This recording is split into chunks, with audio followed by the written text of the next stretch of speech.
नमस्कार दोस्तों, आपका स्वागत है आपके अपने चैनल स्टडी वाइंस ऑफिशियल पर।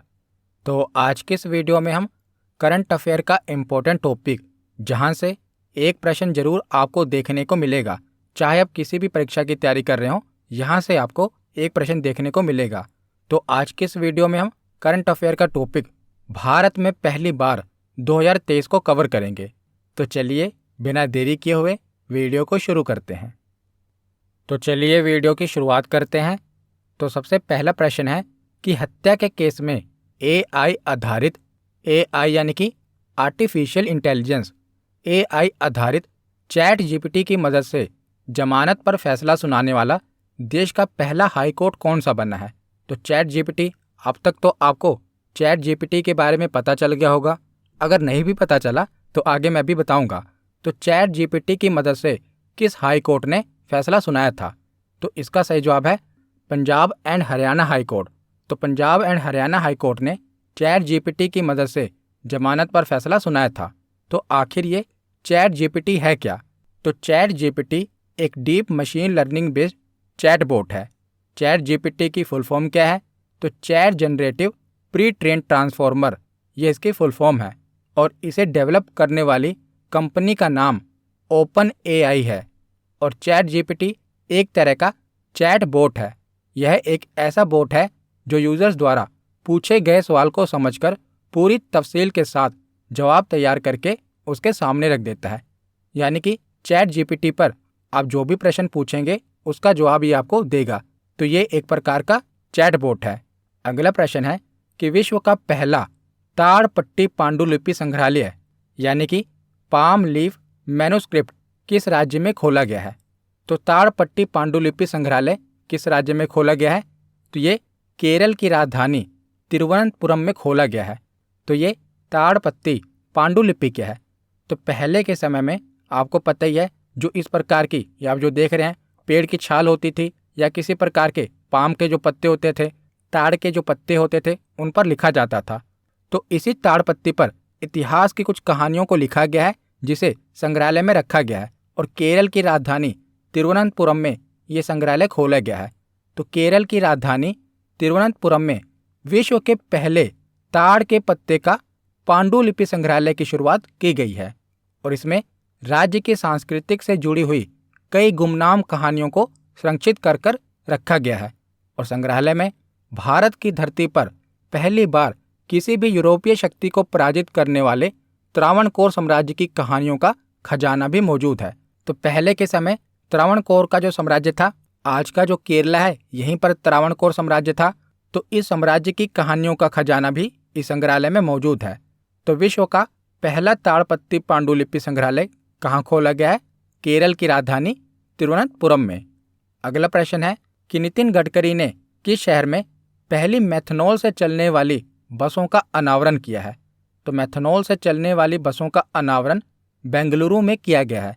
तो मेथनॉल मुख्य रूप से कार्बन मोनोऑक्साइड के हाइड्रोजनीकरण के माध्यम से औद्योगिक रूप से विकसित किया जाता है। तो इसका फॉर्मूला क्या है? यानी कि मेथनॉल का फॉर्मूला क्या है? तो इसका सूत्र है CH3OH। इसका फॉर्मूला भी याद रखना। तो मेथनॉल से चलने वाली बसों का अनावरण कहाँ पर किया गया है? बेंगलुरु में किया गया है। अगला प्रश्न है कि वंदे भारत एक्सप्रेस ट्रेन चलाने वाली पहली महिला कौन बनी है? तो वंदे भारत ट्रेन चलाने वाली पहली महिला बन गई हैं Surekha Yadav. Very very important. तो सुरेखा यादव वंदे भारत चलाने वाली पहली महिला बन गई हैं। और इन्होंने ये ट्रेन कहाँ से लेकर कहाँ पर चलाई थी?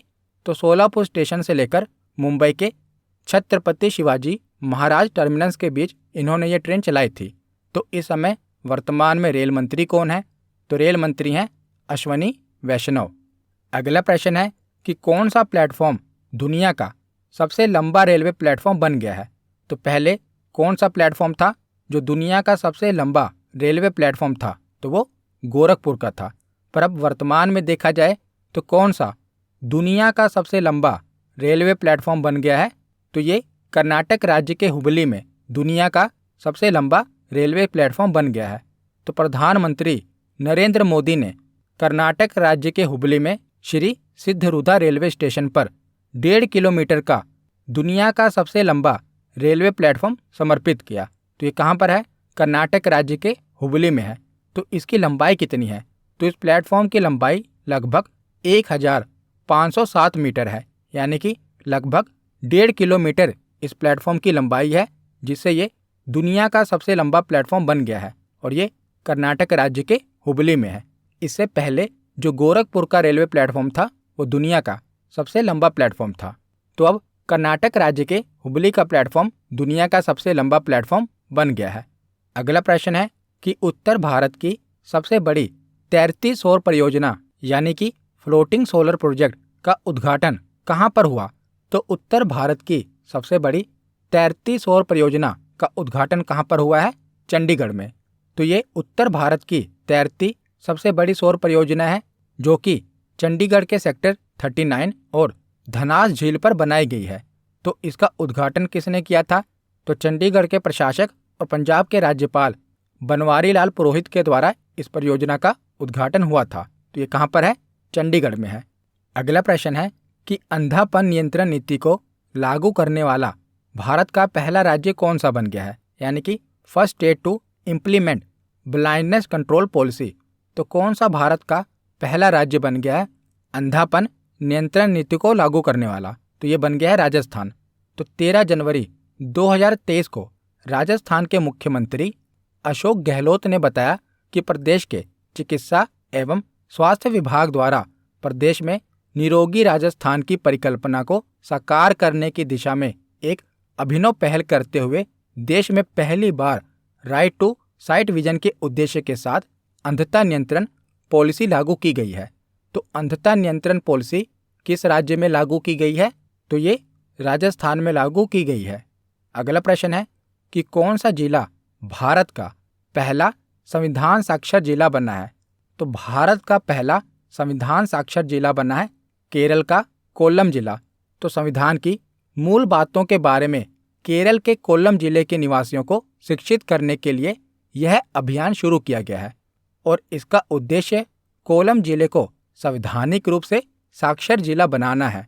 और इस अभियान के तहत जिले के 7 लाख से अधिक परिवारों को संविधान के मूल सिद्धांतों पर शिक्षित किया जा रहा है, यानी कि जो केरल का कोल्लम जिला है ना, उसे संवैधानिक रूप से साक्षर बनाया जा रहा है ताकि वहाँ के नागरिकों को जो संविधान के मूल सिद्धांत हैं उनके बारे में पता चल सके। तो केरल का कोल्लम जिला भारत का पहला संविधान साक्षर जिला बन गया है। उसके बाद आगे है कि कृषि के लिए भारत के पहले AI चैटबॉट का नाम क्या है? तो कृषि के लिए भारत का पहला आर्टिफिशियल इंटेलिजेंस चैटबॉट का नाम क्या है? तो इसका नाम है अमा कृष AI। और ये चैटबॉट लॉन्च कहाँ पर किया गया है? तो ओडिशा में। तो ओडिशा के राज्यपाल प्रोफेसर गणेशी लाल ने कृषि ओडिशा 2023 के समापन सत्र में कृषि क्षेत्र के लिए भारत का पहला AI चैटबॉट अमा कृष AI लॉन्च किया है। और अमा कृष AI चैटबॉट किसानों को सर्वोत्तम कृषि पद्धतियों के साथ मदद करेगा और उन्हें सरकारी योजनाओं और 40 से अधिक वाणिज्यिक और सहकारी बैंकों के ऋण उत्पादों के बारे में सूचित करेगा। तो एक प्रकार से ये किसान की हेल्प करेगा। तो ये कहाँ पर लॉन्च किया गया है? तो ये ओडिशा में लॉन्च किया गया है। उसके बाद है कि भारत के पहले इंट्रानेजल कोविड-19 वैक्सीन का नाम क्या है? तो भारत के पहले इंट्रानेजल कोविड-19 वैक्सीन का नाम है इनकोवैक। तो इसका नाम है इनकोवैक। तो नेजल वैक्सीन को भारत बायोटेक ने Washington university school of medicine के साथ मिलकर बनाया है और भारत बायोटेक ने ही कोरोना की पहली स्वदेशी वैक्सीन कोवैक्सीन भी तैयार की थी। और भारत बायोटेक ने नाक से दी जाने वाली इस नेजल वैक्सीन का नाम इनकोवैक रखा है। और पहले इसका नाम क्या था? तो BBV154 पहले इसका नाम था और बाद में इसका नाम बदलकर कर दिया गया इनकोवैक।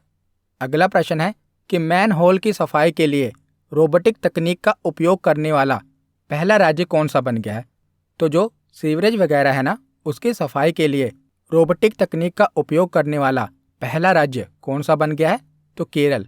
तो केरल सरकार ने गुरुवायूर के मंदिर शहर में सीवेज को साफ करने के लिए रोबोटिक स्क्वेंजर बांदीकूट लॉन्च किया है, जो अपने सभी कमीशन किए गए मैन होल को साफ करने के लिए रोबोटिक तकनीक का उपयोग करने वाला देश का पहला राज्य बन गया है। कौन सा?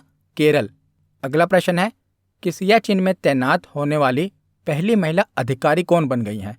तो सियाचिन में तैनात होने वाली पहली महिला अधिकारी बन गई हैं कैप्टन शिवा चौहान। तो भारतीय सेना के इतिहास में पहली बार एक महिला अधिकारी को दुनिया के सबसे ऊंचे युद्ध क्षेत्र सियाचिन में तैनात किया गया है और ये महिला अधिकारी सेना की फायर एंड फ्यूरी कॉर्प्स की कैप्टन शिवा चौहान है। तो कैप्टन शिवा चौहान सियाचिन में तैनात होने वाली पहली महिला अधिकारी बन गई हैं। अगला प्रश्न है कि भारत का पहला गोल्ड एटीएम कहाँ पर खोला गया है? तो हैदराबाद में। तो हैदराबाद में भारत का पहला रियल टाइम गोल्ड एटीएम लगाया गया है और इस एटीएम में सोने के सिक्के निकाले जा सकते हैं। सोना खरीदने और बेचने का कारोबार करने वाली कंपनी गोल्ड सिक्का ने इस एटीएम को लगाया है और कंपनी का कहना है कि इस एटीएम से 0.5 ग्राम से लेकर 100 ग्राम तक के सिक्के को निकाला जा सकता है। तो भारत का पहला गोल्ड एटीएम कहाँ पर खोला गया है? हैदराबाद में। अगला प्रश्न है कि जियो 5G सेवा शुरू करने वाला भारत का पहला राज्य कौन सा है? तो गुजरात। तो गुजरात 5G सर्विस पाने वाला देश का पहला राज्य बन गया है। कौन सा? गुजरात। अगला प्रश्न है कि पूरे राज्य में सोने की एक समान कीमत लागू करने वाला राज्य कौन सा है? तो केरल पूरे राज्य में सोने की एक समान कीमत लागू करने वाला राज्य बन गया है। तो बैंक दर के आधार पर सोने का एक समान कीमत कारोबार शुरू करने वाला केरल भारत का पहला राज्य बन गया है।